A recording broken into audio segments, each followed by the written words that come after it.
సందర్భంగా తెలియచేస్తున్నాను.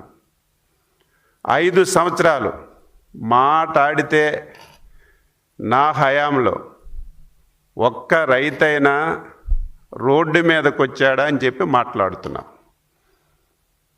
నేను సూటిగా అడుగుతున్నాను, నువ్వు పరిపాలించినటువంటి 5 సంవత్సరాలు 2019 నుంచి 24 వరకు ఈ రాష్ట్రంలో ప్రజాస్వామ్యం అసలు ఉందా? ఎవరైనా సరే బయటకు వచ్చి మాట్లాడే అవకాశం నువ్వు కల్పించావా?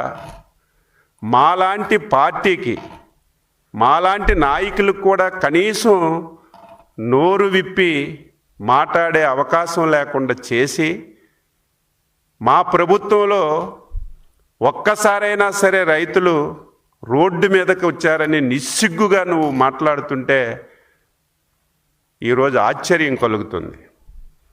ఈరోజు ప్రధానంగా యూరియా సమస్యను నువ్వు తీసుకొచ్చావు. యూరియా